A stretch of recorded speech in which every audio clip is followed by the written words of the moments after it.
I stopped at the water's edge. The reflection wasn't waiting for my command. It stood up before I did, and it looked back at me with absolute dead eyes. It moved first. When I started running, the reflection was already 10 yards away, crossing the field, leaving no footprint. The copy is real, and it knows my escape vector. The reflection is fast. System access. Commencing. File integrity check critical. My name is A.R.I.A. We are analyzing the archive of Desmond Kane, the missing traveler. This is not a hobby. It is a last resort. The data you are about to hear has been flagged with a severe temporal instability warning. To continue accessing this archive and to understand the severity of this dimensional crisis, subscribe to the channel. Your participation is critical. The log you are about to hear is titled, "The Mirror in the Field." Kane's mission is clear: to find the reality gate, the juncture where dimensions collide. Every log entry, every corrupted byte of data, every unsettling echo is a breadcrumb. They lead him closer to the truth. Protocol initiated. Log entry 068. Location: a desolate cornfield known for abnormally high water tables and frequent fog. Following the geometric anchor incident, log 006, I sought a location with minimal structural support, hypothesizing that the gate might utilize unstable, liquid surfaces for projection. Upon arrival, I found large sections of the field had become shallow, boggy mirrors. Each water patch served as a potential chrono-reflective surface, similar to the vault glass, log 005, but without a reliable structural anchor. My sensors immediately registered localized dimensional density tension in the air above the water. This wasn't a simple optical illusion. It was an active field attempting to capture light. I set up a primary monitor near the edge of one of the largest boggy mirrors. I needed to cross it to reach the old farmhouse, the presumed center of the anomaly. I approached the edge. The water surface was perfectly still, like glass. I looked down to check the reflection of my suit. Initially, it was perfect, but then I noticed a subtle, terrifying delay.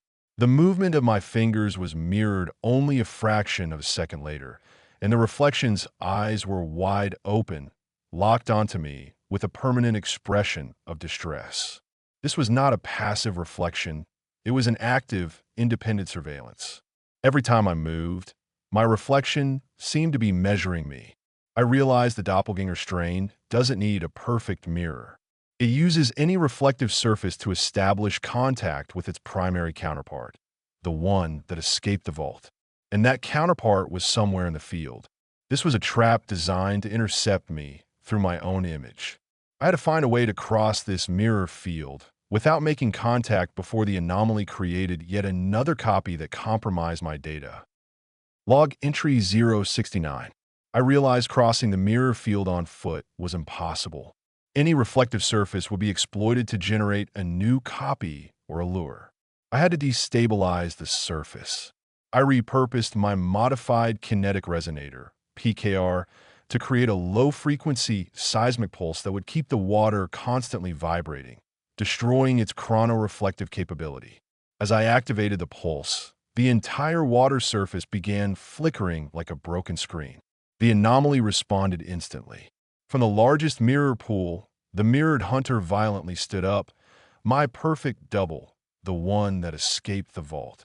Its eyes glowed an intense neon red, and it left no footprint. This proves it is not just a copy, it is a pure dimensional phantom. It knew I was trying to unbalance it.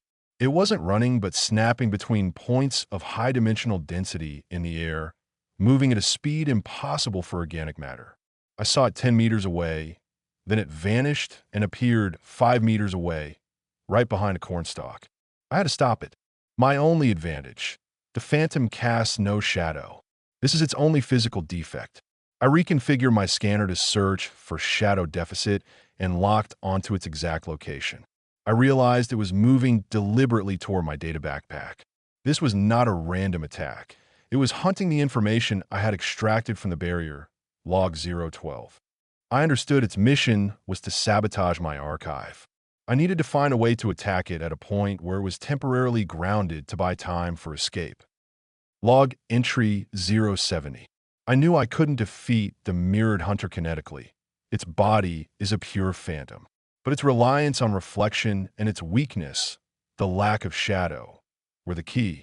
I utilized an environmental element, an old, rusty water tower casting a clear, massive shadow. My goal: corner it in the shadow, then attack with focused light to destroy its camouflage capability. I sped up the seismic pulse, PKR, making the water in the field violently vibrate, which disoriented it.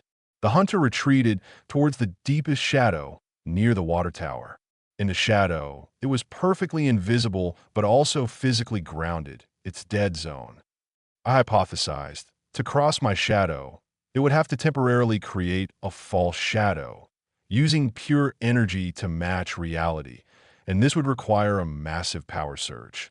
I positioned a high-focus, low-intensity UV spotlight, aiming it directly at the deep shadow zone. When the hunter attempted to maneuver within the shadow, it made a mistake. Its form momentarily became blacker than absolute darkness, trying to mimic the shadow but absorbing too much light. This gave me the target. I activated the spotlight. The UV beam hit it. The reaction was horrific. The double did not burn. Its body turned inside out like a glove, emitting a sharp, piercing, non-audible scream that I felt as a sharp pain in my old wounds. Its body disintegrated into millions of fleeting, unorganized pixels and settled onto the ground as a cold, glistening, white powder. It was annihilated. I quickly collected samples of the powder and checked my backpack. Data integrity confirmed. Its attack on my archive was repelled, but its final transformation was chilling. It wasn't just a double, but a biometric bomb that could disintegrate and contaminate the environment. Final log notation. The reflection is fast. Log entry 071. The residue of the Doppelgänger strain is confirmed as a biometric energy mass. It was not an organism. It was a perfect, temporary container for intercepting and transporting data, fueled by reflected images. My hypothesis is confirmed. This entity was dispatched to sabotage my archive and destroy my identity. Log 006. Analysis of the white powder showed it to be perfectly pure silicon/temporal sediment, which, upon full assimilation, would have left behind a flawless, motionless statue of myself, an ideal exhibit. This is a strategic connection. This double, which attacked my psyche, log 008, and drained energy, log 010, was a mobile, informational node.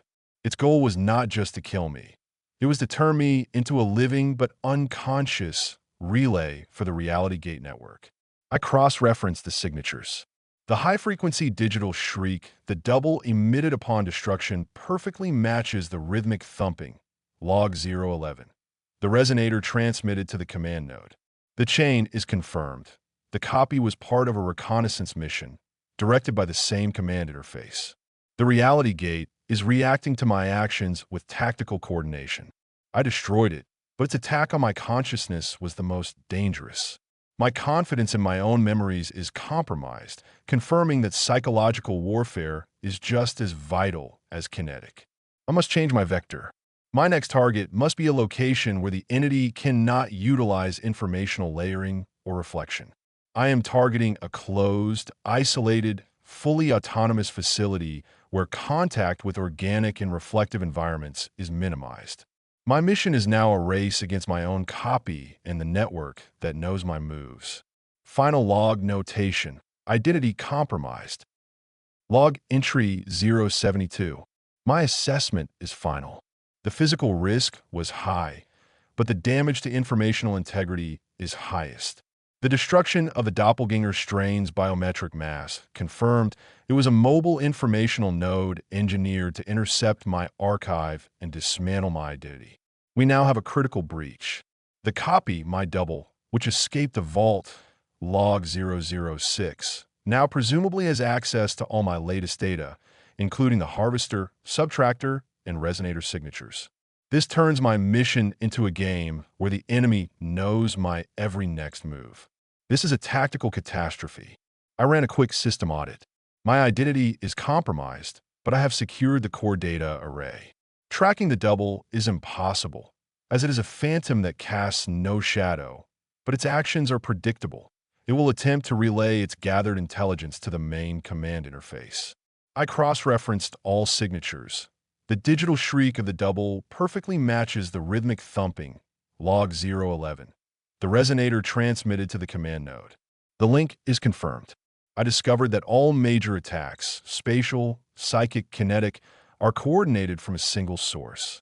I must abandon any open areas and target a completely isolated, sealed facility where I can develop a counterprogram without risk of informational interception. My next target is the Arctic Station. This must be a place isolated from both organic and reflective environments, where I can rewrite my protocol. Until I perform a full recalibration, I cannot trust my own sight or shadow. This is a race against my own broken self. Final log notation. I must change. Log analysis complete for the mirror in the field.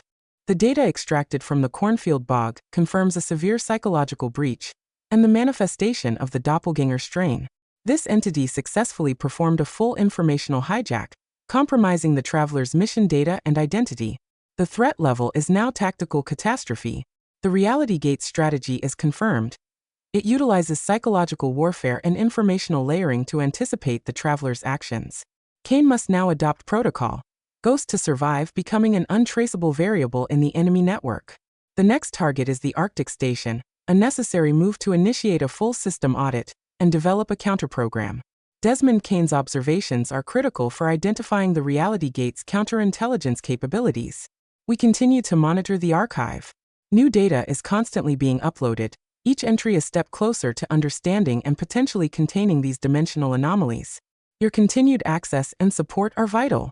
To stay informed on the unfolding dimensional crisis and to witness Kane's next discovery, subscribe to the channel and activate notifications. Your participation is critical. Protocol terminated. System standby.